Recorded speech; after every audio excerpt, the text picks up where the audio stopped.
dans le filtre de la plupart qui empêche de voir leur vraie nature, j'ai réussi à générer une charge et ensuite à envoyer cette charge par la force de mon esprit à une autre personne, envoyant en somme des photons.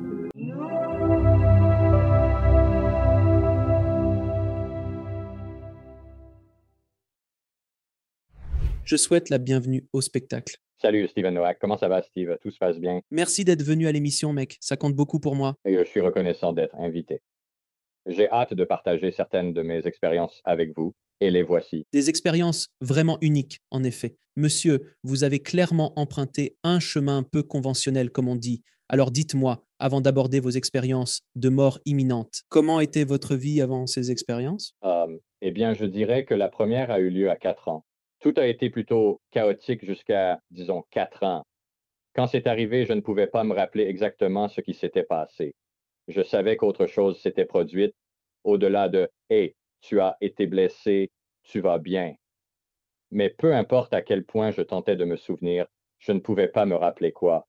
Alors j'ai vécu en général normal et j'ai tiré des leçons de l'obscurité. Quand tu parles de dépendance, tu parles l'abandon et toutes ces choses qui semblaient simplement s'entremêler en quelque chose.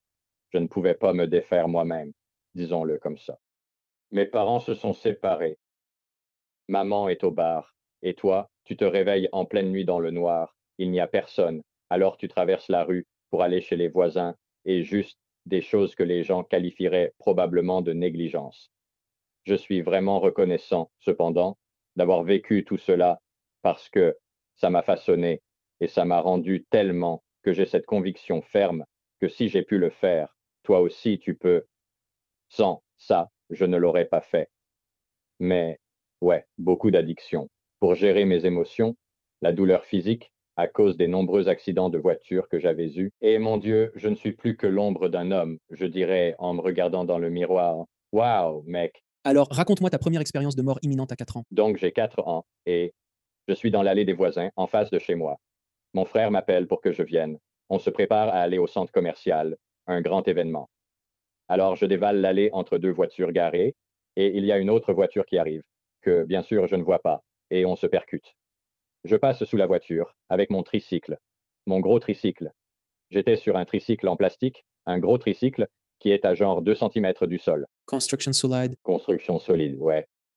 De super souvenirs des années 70. Alors, je suis dessus et je passe sous la voiture.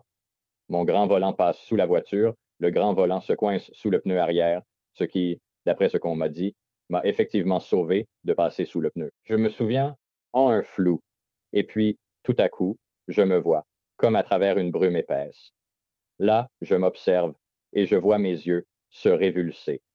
Et autour, comme dans une séquence cinématographique, tout s'obscurcit graduellement. Et puis, tout s'éclaire, se rallume à nouveau. Et je suis assis à côté de quelqu'un que je pense être quelqu'un. Je me penche légèrement sur le côté, un peu comme ça, avec la tête inclinée vers le bas, et je sens quelqu'un. Alors je me dis, c'est qui ça? Qu'est-ce qui se passe? J'ouvre les yeux et la première chose que je vois, c'est des cheveux d'un blanc argenté, presque luminescent. On n'a pas de couleur pour ça ici. C'est difficile à décrire. Il frôle presque le sol, et j'aperçois le bas de ce qui me semble être une sorte de peignoir, une robe. Je me retourne pour voir qui est là.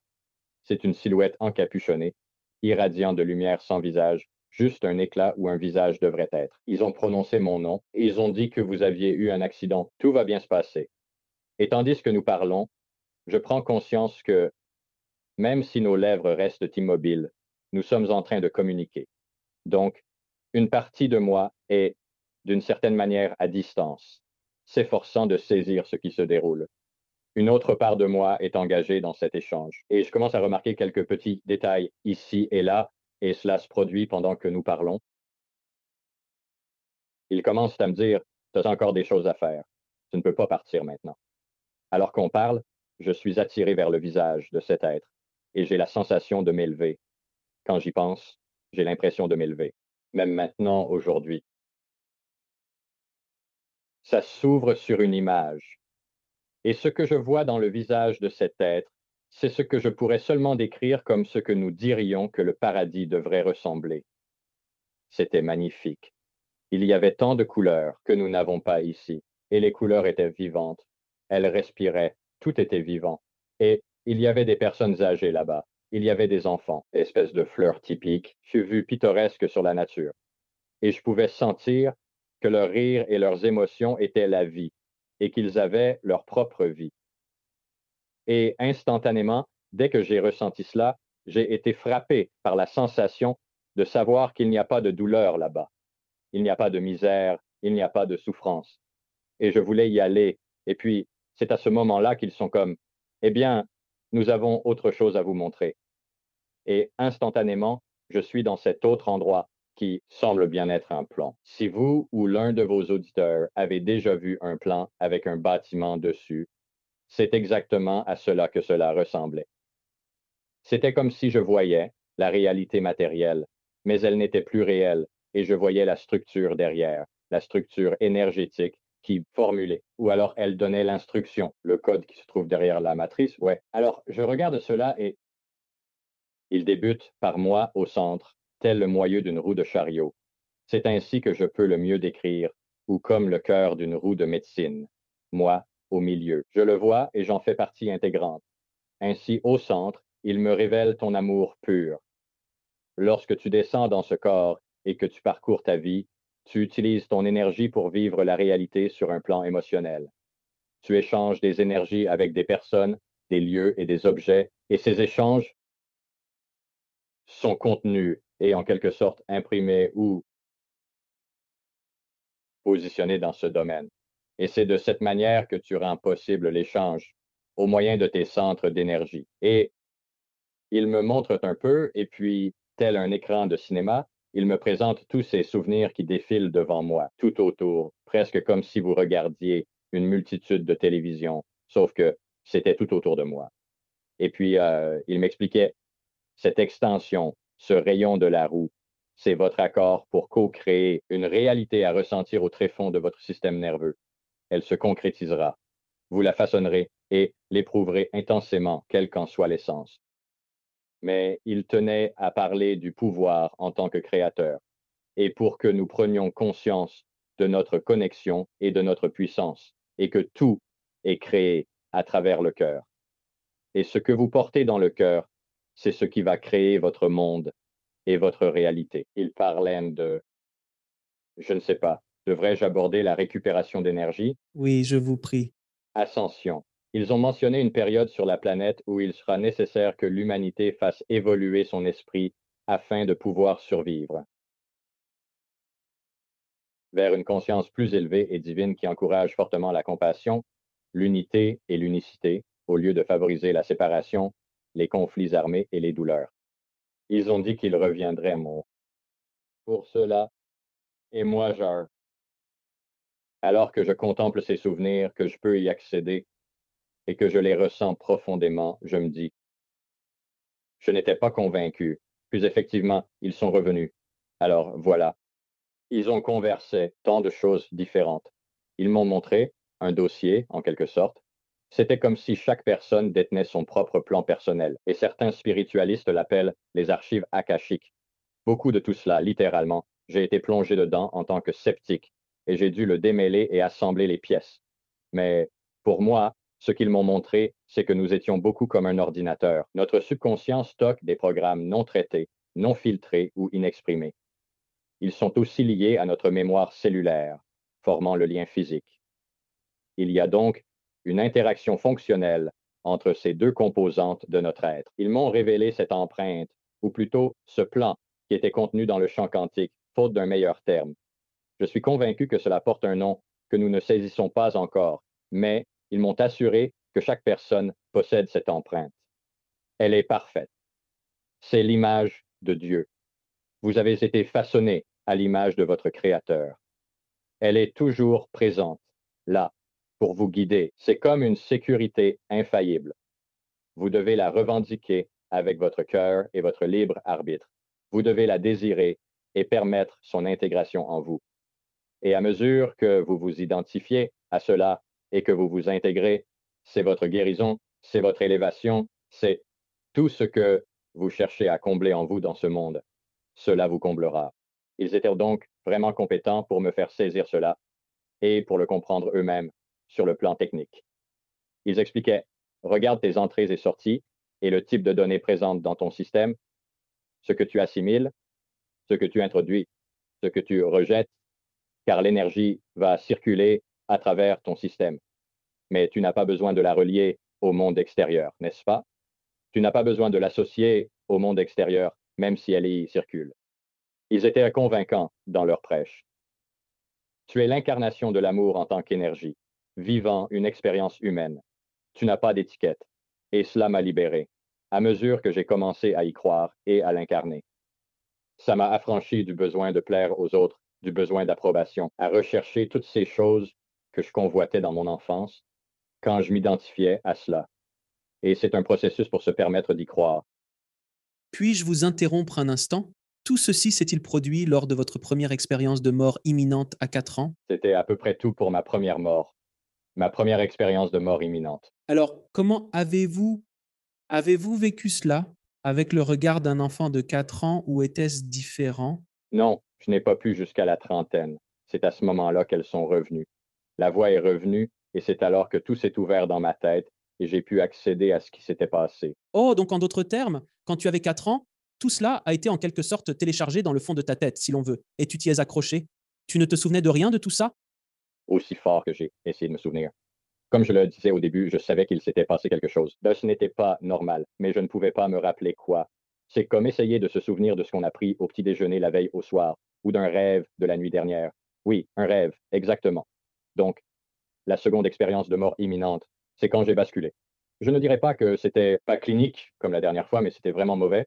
Mais juste rapidement, très rapidement sur ce dernier point. Vous êtes parti, comment êtes-vous revenu? Je viens de me réveiller et j'avais des jouets. Et avez-vous eu l'impression d'être de nouveau aspiré? Oui, c'était comme si j'avais été replongé dedans. Je me suis réveillé et j'avais des jouets.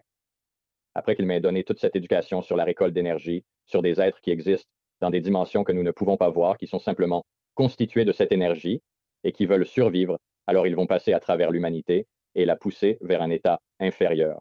Ils veulent la maintenir dans un état d'être inférieur. Compris. Et bien comme l'humanité qui n'en a pas conscience, l'ascension.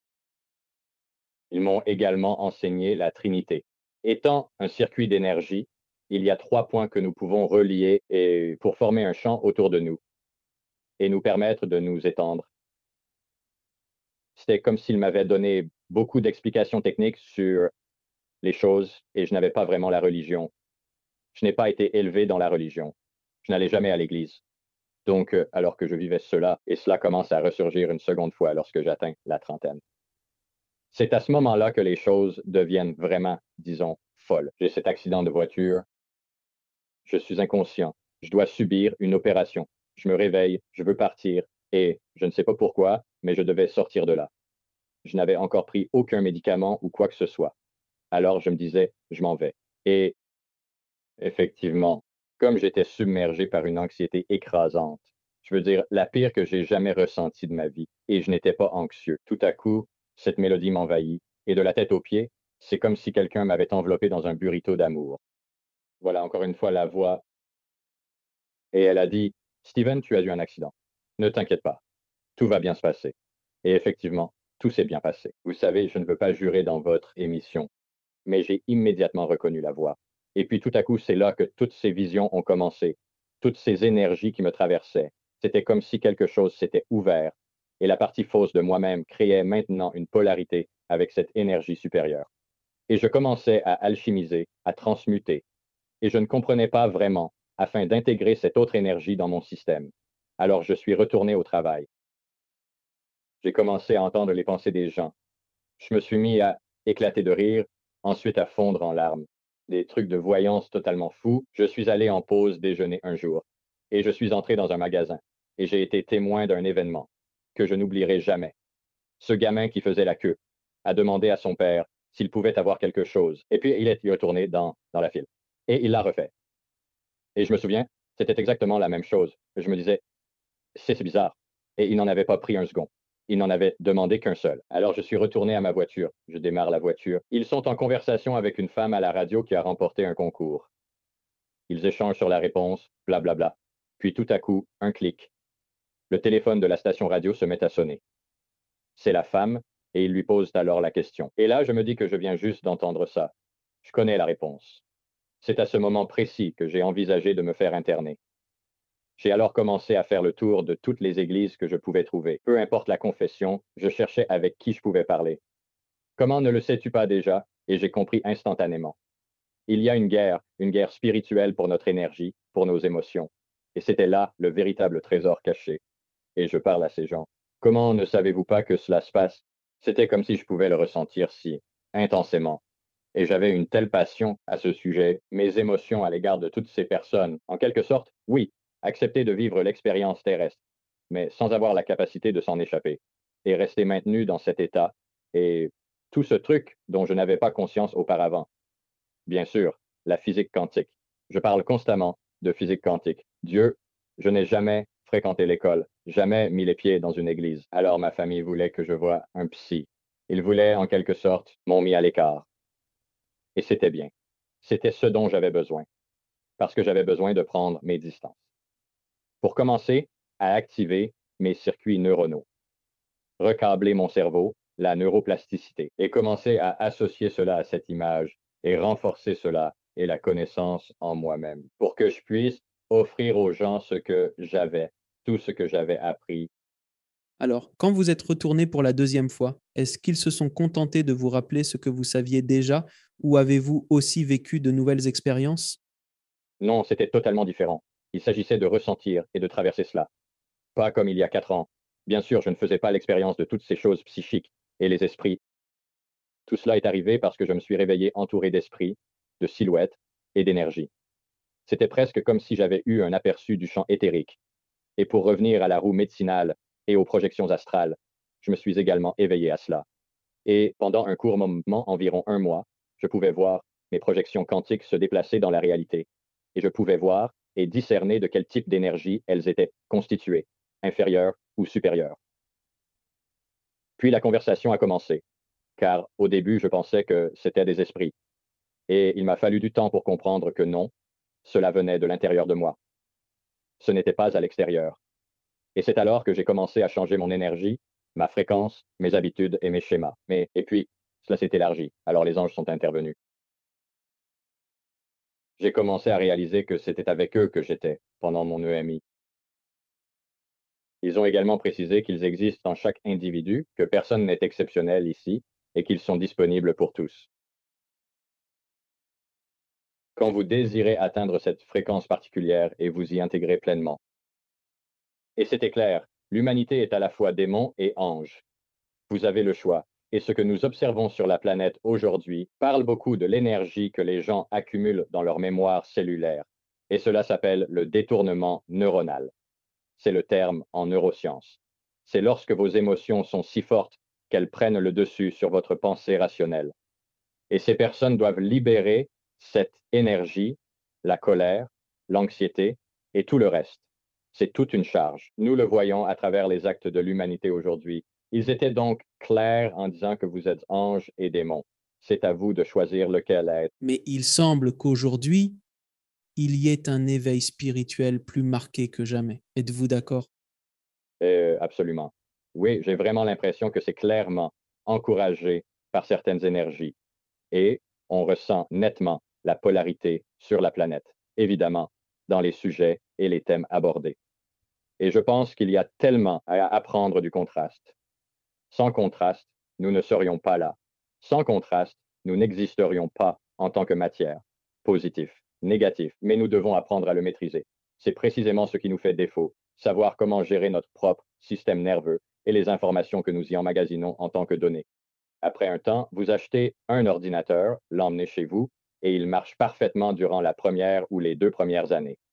Mais après avoir stocké des données pendant des années, il traitera les informations moins bien. Heureusement, nous pouvons nous purifier, traiter et éliminer l'énergie négative de notre système nous-mêmes. Ils l'ignorent simplement. Les gens commencent à peine à réaliser, oui, mais les énergies sur la planète s'intensifient, je trouve. Il y a bien plus d'êtres qui viennent ici pour aider par volonté des canaux, pour aider les gens avec le savoir et simplement se rappeler ce qu'ils sont, parce que vous êtes déjà l'amour. Dès que vous ressentez cela et que vous l'incarnez, c'est votre guérison. Si vous ne pouvez pas ressentir cela, alors vous voulez éliminer ce doute, vous voulez vous intégrer à cela, que vous êtes l'amour en tant qu'énergie, et c'est tout. Alors, Assier, vous avez évoqué à plusieurs reprises le champ quantique. Pourriez-vous expliquer ce que c'est pour les personnes qui ne comprennent pas ce concept? C'est une théorie du champ universel où toute chose, en quelque sorte, existe au sein de ce champ quantique. Elle n'est pas limitée par le temps, ni par l'espace. Pour moi, cela a pris du temps à apprendre. C'était quelque chose que j'ai vécu puis que j'ai dû intégrer. Pour moi, je le conçois un peu différemment. C'est comme un plan directeur. C'est une structure, un bâtiment vers laquelle nous pouvons diriger de l'énergie et de créer notre réalité.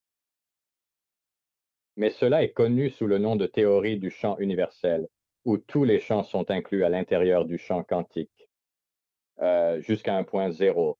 Donc, en parlant de point zéro, vous évoquez l'énergie du vide cosmique, c'est bien ça, et d'autres principes quantiques, mais c'est un champ universel dans lequel toutes les choses sont interconnectées. Il me semble donc, selon cette explication, que c'est un peu comme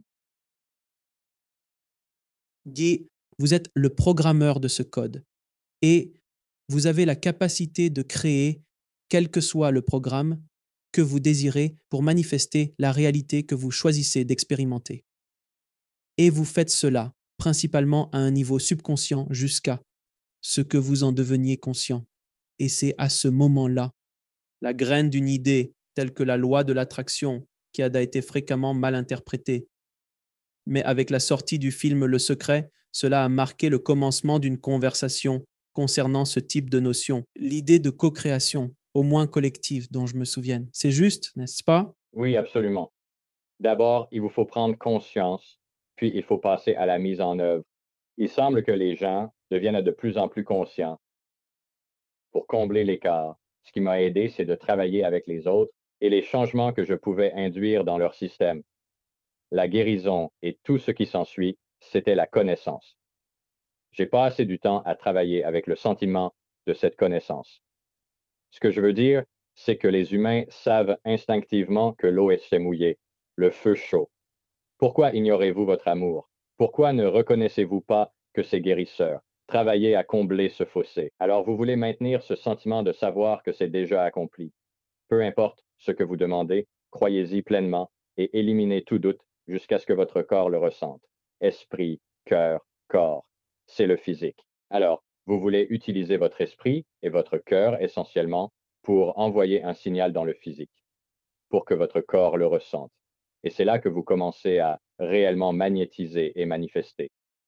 Maintenant, en ce qui concerne la guérison quantique, qui est un sujet dont j'ai beaucoup entendu parler, comme la médecine d'intégration quantique. Et en ce qui concerne la guérison quantique, la guérison énergétique, pourriez-vous nous expliquer un peu ce que c'est et comment pourrions-nous y accéder? Bien sûr, je ne peux pas dire ce que la guérison quantique représente pour chacun. Il y a tant de praticiens et de méthodes différentes. Je peux parler de mon expérience personnelle. Étant allé là-bas, il semblait que cela m'avait laissé quelque chose. Et une fois que j'ai pu découvrir cela à travers ma propre ombre, qui était le filtre qui me bloquait et le filtre qui bloque la plupart des gens de ce qu'ils sont vraiment, j'ai réussi à générer une charge, puis à envoyer cette charge ensuite et avec mon esprit à une autre personne, en gros, envoyer des photons. Et les photons peuvent être échangés sans aucune perte de distance ou de temps. Ils sont instantanés et il existe des expériences là-dessus, des expériences scientifiques concrètes dans lesquelles ils projettent des photons vers un espace-temps différent. Intrication quantique. Oui, tes consciences, c'est l'entrelacement quantique. Donc, je suis capable de générer une charge suffisamment grande, simplement parce que j'ai vraiment travaillé là-dessus et que je me suis purifié pour permettre cette incarnation. Je suis capable de générer dans mon système une charge assez grande d'amour parce que je sais à 100% sans aucun doute que je suis cela et je sais ce que ça fait ressentir. Et ensuite, avec mon esprit, je peux leur transmettre cela. Et alors, leurs photons, leurs champs énergétiques se mettent à vibrer à cette fréquence d'amour. Mais ce que je fais vraiment, c'est je les imprègne de leur moi supérieur, tu comprends? Je suis là pour les aider activer ces synapses d'amour. Et maintenant, nous créons une structure. Cette structure représente votre moi supérieur. C'est votre identité. Alors, je les assiste simplement pour intégrer et incarner davantage cette essence. Et par là, ils harmonisent ces diverses énergies. Commencez à ressentir que la charge dans la mémoire cellulaire, la charge négative, commence à se rassembler. Et cela crée ce qu'on appelle le potentiel d'action, crée un seuil sur le système nerveux. Les portes ioniques commencent à s'ouvrir. La charge négative commence à sortir. Et c'est là que beaucoup de nos maladies, nos souffrances et la douleur sont stockées, ainsi que les expériences. Tellement quantique pour moi. Signifie juste instantané, prise de conscience immédiate. Et en parlant de prise de conscience, alors je tente toujours de le faire à partir des connaissances auxquelles j'ai pu me raccrocher tout au long de ma vie. Je m'efforce de créer des connexions. En tant qu'animateur de cette émission, j'ai l'occasion de parler avec une multitude d'individus allant des physiciens quantiques aux personnes ayant vécu des expériences de mort imminente, sans oublier les guides spirituels. Il me semble que vous avez exprimé une idée particulièrement fascinante. Je désire creuser davantage ce sujet. L'ombre paraît vous faire obstacle. L'ombre, c'est votre douleur, votre peur, vos choses. Vous vous accrochez à tout ce genre de choses que vous devez régler pour pouvoir voir qui vous êtes vraiment. Quand vous avez dit cela, cela m'a semblé être en accord avec la philosophie yogique d'un maître ascensionné.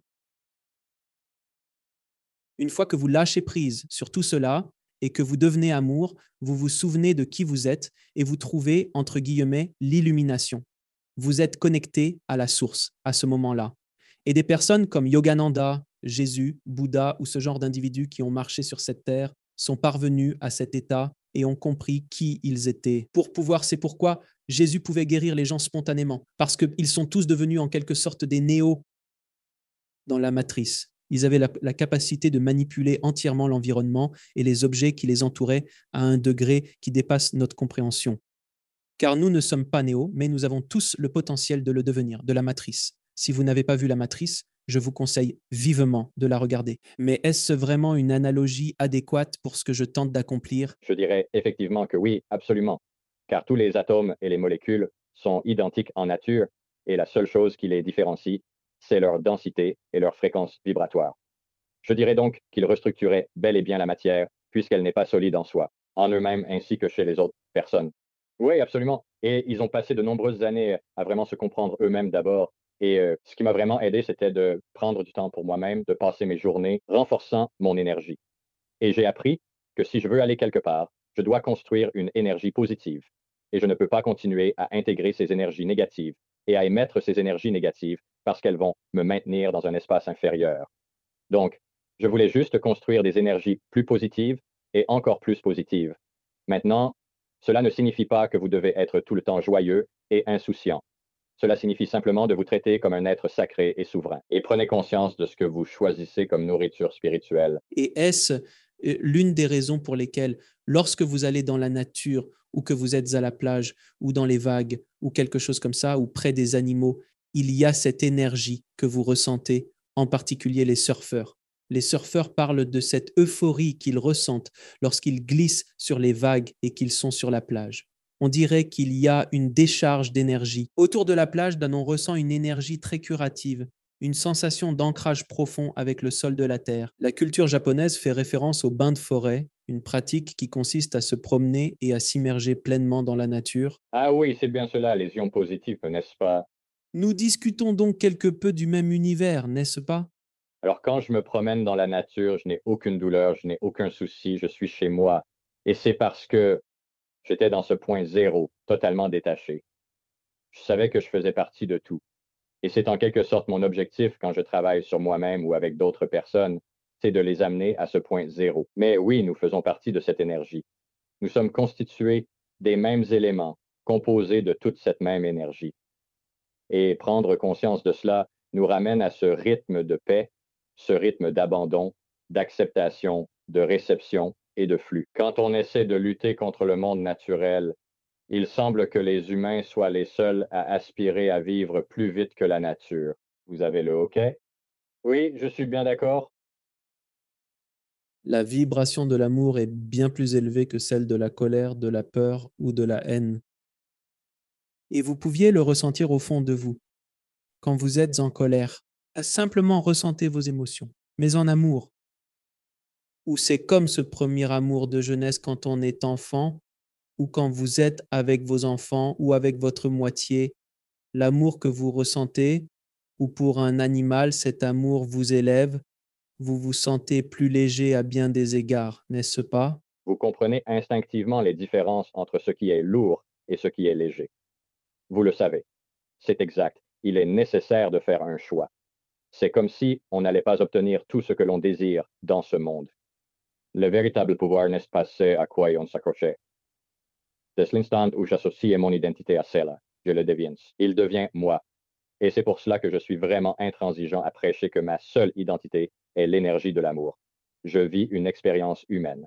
Je peux ressentir ces émotions, mais je ne suis pas cette émotion elle-même. Elle traversera mon système et je me reconnecterai. Mais bien sûr, cette lourdeur et cette légèreté incarnent une différence marquée de densité et de poids au sein de l'émission quantique, une émission engendrée par nos pensées.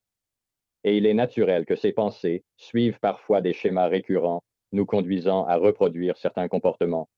Et ce schéma s'est renforcé par une synapse constante, déclenchée maintes et maintes fois. Mais si vous faites le lien et vous commencez à vous éclairer, votre système nerveux, comme vous dites, avec de l'amour, car cela revient à illuminer les voies neuronales avec des neurones supérieurs, alors vous pouvez utiliser cette charge pour commander beaucoup de ces anciens programmes issus de l'enfance, de l'addiction au comportement, à disparaître. Mais d'abord, vous désirez vous connecter et incarner pleinement cette énergie.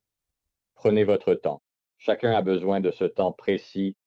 Vous avez également dit quelque chose d'intéressant, c'est que nous traversons tous des moments négatifs dans ce monde. Le mauvais et le bon sont très dépendent de votre point de vue, ce qui est bon et ce qui est mauvais. Mais parlons simplement du négatif et du positif, des choses négatives qui nous affectent ou que nous percevons comme ayant un impact négatif sur nous. Le cœur de la maladie et tout ce que nous traversons est dû au fait que nous n'avons pas fait circuler ces émotions et cette énergie. Nous nous y sommes accrochés et c'est ce qui provoque bon nombre des maladies avec lesquelles nous luttons jusqu'à aujourd'hui ou la médecine tente de les soigner. Et il se pourrait qu'il soit capable d'atténuer certains symptômes. Cependant, il arrivera un moment où, si on ne s'attaque pas à la cause principale, si vous êtes fâché pour quelque chose arrivé à vous et votre enfant, j'ai entendu ça de la part de mes proches. Un de mes proches est décédé du cancer et ils font genre, oh, il était tellement en colère. La colère a fini par le tuer. Oui, ben, je remarque souvent cela chez mes clients qui viennent me consulter. Avec le cancer, il y a énormément de choses à lâcher. Et je pense que c'est l'énergie qui forme ces cellules mutées, parce que c'est une énergie malsaine, mec. En travaillant avec divers individus, j'ai pu ressentir et observer les entités émanant d'eux.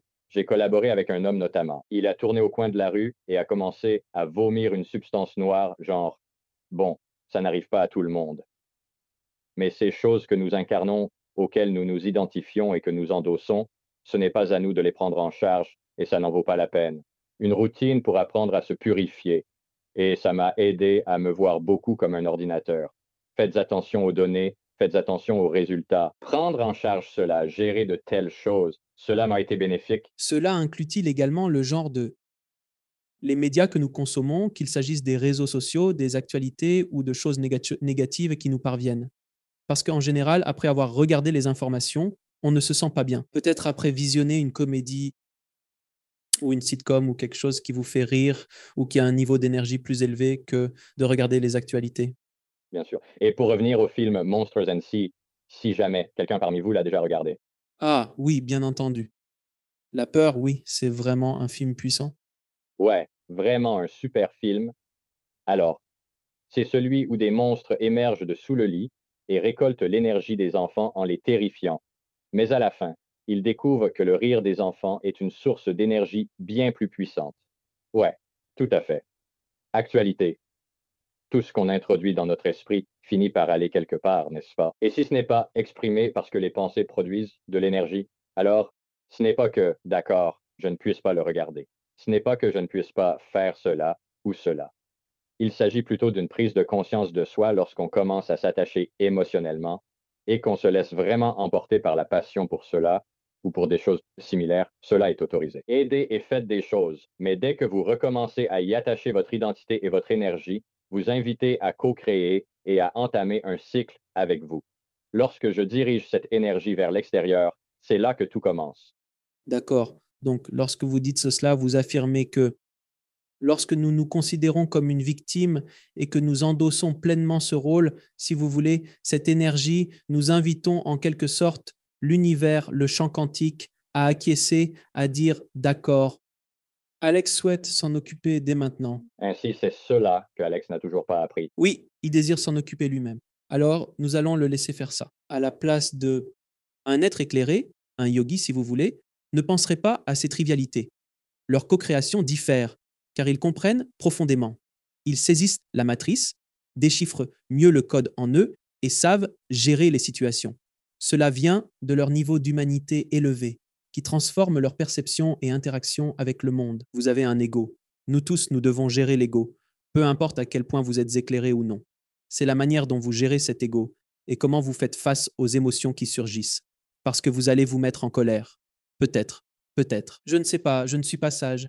Mais si nous atteignons cet endroit où vous pourriez comprendre, alors moi aussi peut-être. Je suppose jusqu'à un certain point.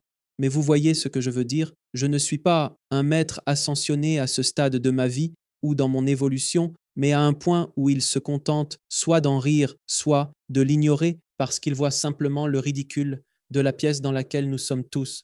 Nous sommes tous des acteurs dans cette pièce et ils ne le prennent pas au sérieux. Effectivement, parce que oui, c'est effectivement un jeu et je déteste vraiment dire cela.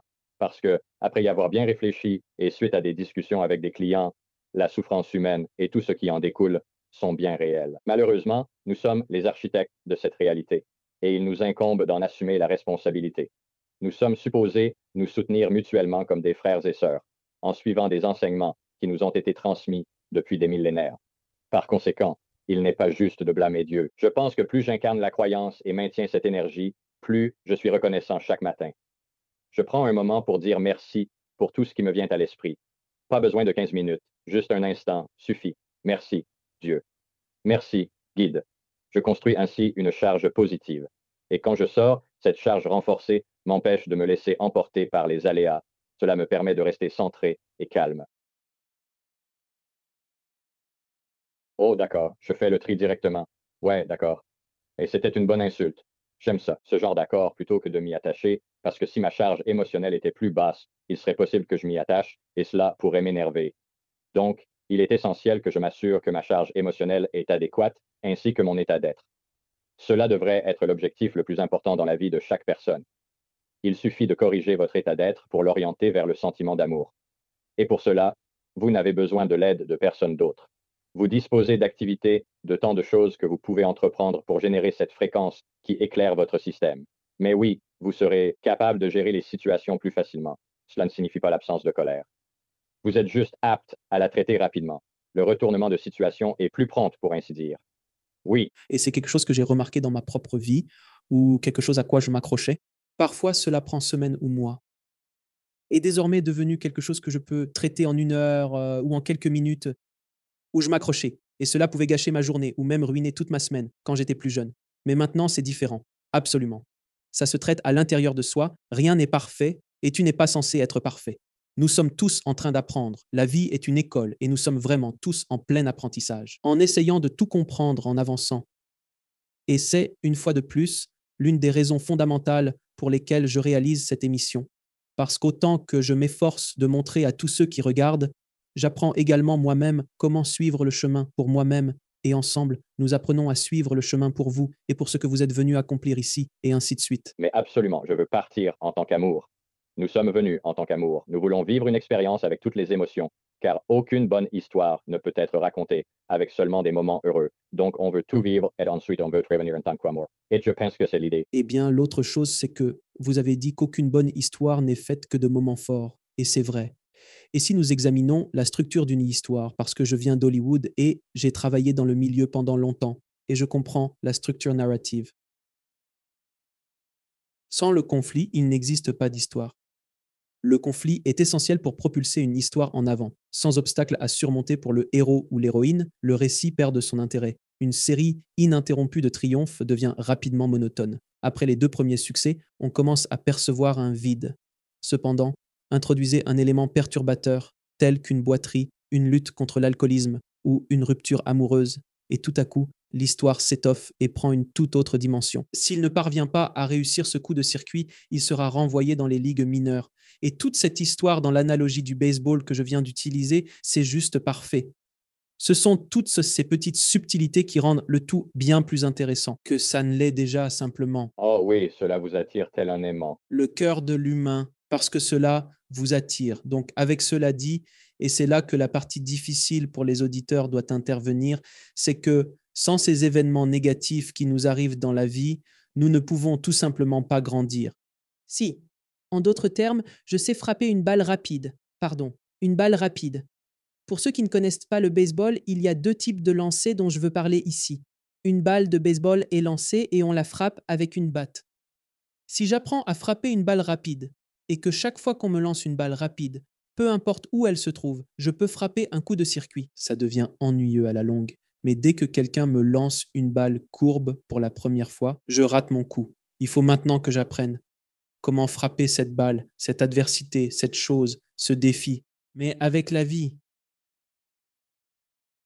des choses horribles comme la maltraitance, comme si l'alcoolisme ou la consommation de drogue ou d'autres choses similaires, ou la dépendance contre laquelle vous devez lutter, ou des parents négligents, ou subir des coups ou de l'intimidation, ou toutes ces expériences qui sont si épouvantables, font partie de ce processus.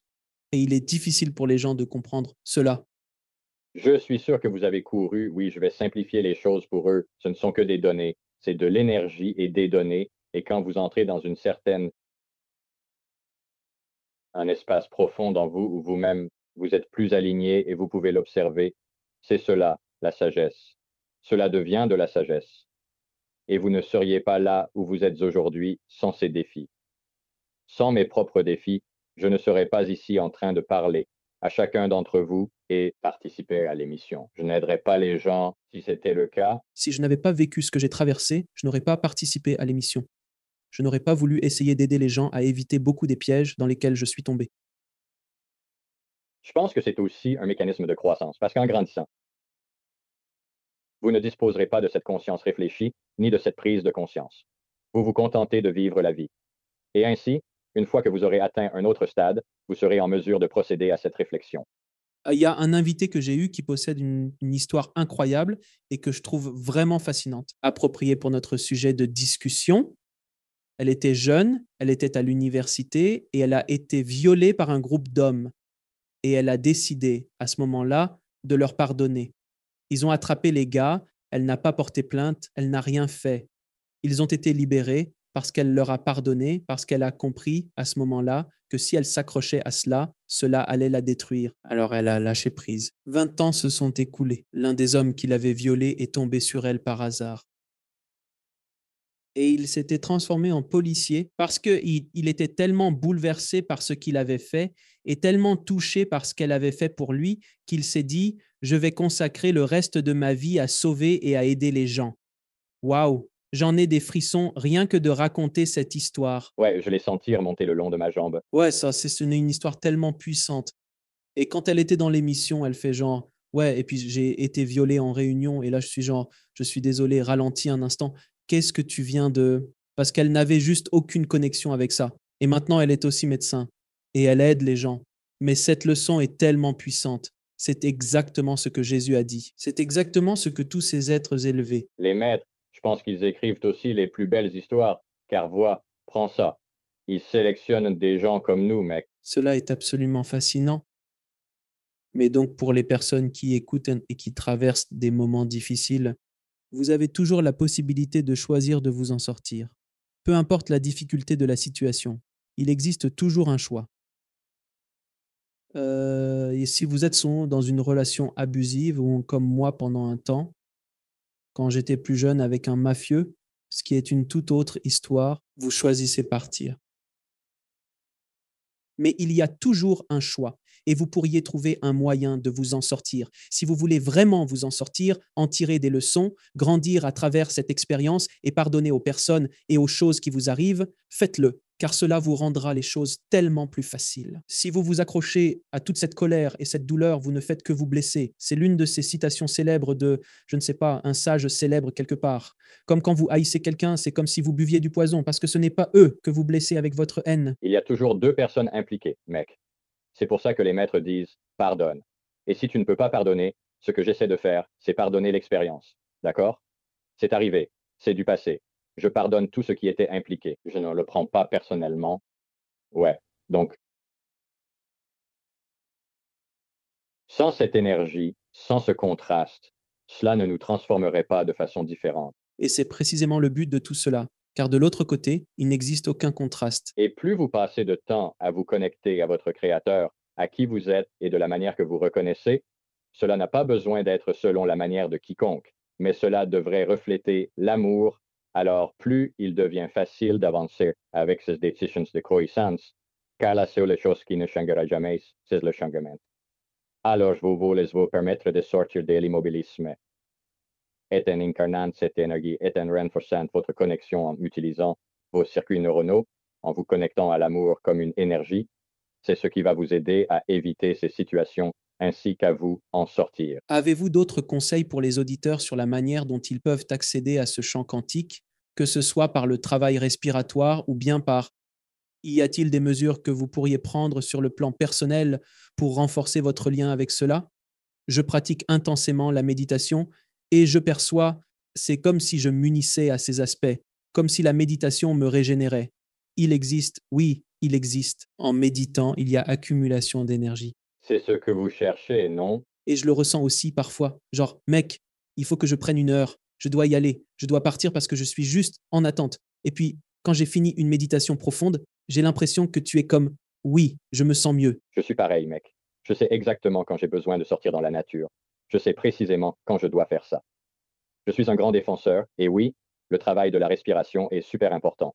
Attirer cette énergie vers le haut, l'imaginer comme un arbre qui se déploie dans ta poitrine, pendant que tu diriges ta conscience.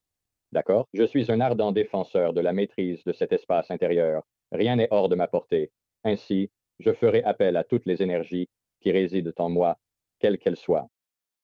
Et je dis cela pour les gens, pour toute maladie, affliction, blessure ou toute énergie inférieure, je m'adresserai directement à elle et elle m'obéira, car j'ai le pouvoir de le faire. Alors, je parlerai à ma mémoire cellulaire. J'ordonne à toute la mémoire cellulaire de s'unifier, car elle est dispersée dans toutes nos cellules, et vous voulez qu'elle se rassemble. Et cela commence à créer de l'alchimie et de la polarité, puis vous le dites directement. Ça pourrait être, j'ai juste travaillé hier avec quelqu'un qui avait un cancer. Nous parlons directement au cancer. Tu n'es plus le bienvenu ici. Toutes tes fréquences, toutes tes énergies, toutes tes densités sont maintenant liées non seulement au Christ, mais à la loi de l'un, à la singularité de l'amour. Donc nous sommes en quelque sorte, car cela réside en nous. Nous nous efforçons de tout connecter afin de permettre à son système de se rétablir. Et tandis que nous procédons ainsi, il subit des spasmes dans l'estomac progressivement, à mesure que ces énergies commencent à s'unifier. Ainsi, en discutant que ces énergies inférieures ne sont plus les bienvenues, en prenant cet espace et en le rendant sacré dans votre esprit, puis en le ressentant dans votre corps, car lorsque vous ressentez, ceci est mon espace sacré, et que vous commencez à le voir de cette manière, vous l'incarnez. Vous ne permettez plus les choses que vous permettiez peut-être auparavant, et vous ne créez plus non plus les choses que vous aviez l'habitude de créer. En incarnant cette énergie, vous prenez également conscience de toutes ces autres choses. À vos blessures, en vous adressant directement à vos mots. À partir fermement, puis en prenant conscience qu'elles sont parties. De la même manière que vous savez que le chien doit sortir, de la même manière que vous savez que l'eau est chaude, que le feu est ardent, et simplifiez-le. Et une fois que vous avez accompli cela avec votre esprit, votre cœur et votre corps peuvent le ressentir. Alors vous guérissez. Si impératif, je suis un grand défenseur de la parole et Tout ce que vous venez de dire en substance. L'effet placebo représente le niveau de base. Effectivement, si vous croyez, vous allez guérir, vous guérissez, indépendamment de tout autre truc spirituel, ésotérique dont nous pourrions parler. L'effet placebo, pourtant, La communauté médicale ne le comprend pas, elle ne l'apprécie pas, il ne rentre pas dans leur cadre, mais c'est néanmoins un outil extrêmement puissant, puissant dans le processus de guérison. Mais il faut y croire, donc c'est dans la tête. C'est la cohérence entre l'esprit et le cœur. Vous devriez pratiquer des exercices de cohérence cœur-esprit, parce que vous avez un générateur quantique dans la poitrine. Vous pouvez générer de l'énergie quantique. Mais vous voulez connecter votre esprit à cela et prendre conscience de votre puissance. Ami, je te remercie beaucoup d'être venu à l'émission. Je vais te poser quelques questions que je pose à tous mes invités. Pour toi, quelle est la définition d'une belle vie? Pour moi, vivre belle vie serait se sentir léger dans un état d'être de bonheur détaché. Et je pense que je peux y parvenir la plupart du temps. Ça m'importe peu. La possession, ça m'importe peu. L'argent, je m'en fiche. Ce qui compte pour moi, c'est que mon état d'être soit l'amour et que je me sente pur. Quelle est votre définition de Dieu? Ma définition de Dieu englobe tout, l'ensemble de l'existence, ainsi qu'une puissance créatrice qui a la capacité de refléter notre volonté et ce que nous aspirons à créer, que ce soit en bien ou en mal, dans l'incarnation et la physicalité. Et quel est donc le but ultime de l'existence? Je pense que pour moi, pour partir sereinement, je ne peux parler que pour moi-même. Je dirais que pour moi, partir entier et pur, sans laisser de morceaux derrière. Et quand ils penseront à moi, que ce soit des clients avec lesquels j'ai travaillé, je veux qu'ils se souviennent de la manière dont je les ai amenés vers lui, à leur Christ, celui résidant au fond de leur cœur. Et où les gens peuvent-ils en savoir plus sur vous et sur le travail que vous réalisez? Steven, vous pouvez me contacter via trinityquantumhealth.com. Envoyez aussi un courriel à trinityhealingreiki@gmail.com. J'ai débuté comme praticien de Reiki, puis en m'investissant, j'ai découvert ma véritable identité. Me voici. Avez-vous un mot de la fin à adresser à notre public? Oui, allez simplement de l'avant et soyez aimés. Exprimez-vous authentiquement. Nul besoin de l'approbation des autres pour cela, tant que ça ne fait de mal à personne. Soyez vous-même et montrez aux gens qu'ils peuvent le faire en sécurité aussi. Mon ami, je te remercie de partager ton parcours avec nous et pour le travail que tu fais pour aider les gens partout dans le monde. Mon ami, merci encore, vraiment, du fond du cœur. Je vous remercie. Merci de regarder. Cliquez sur une des vidéos ci-dessous pour poursuivre votre voyage et n'oubliez pas de vous abonner.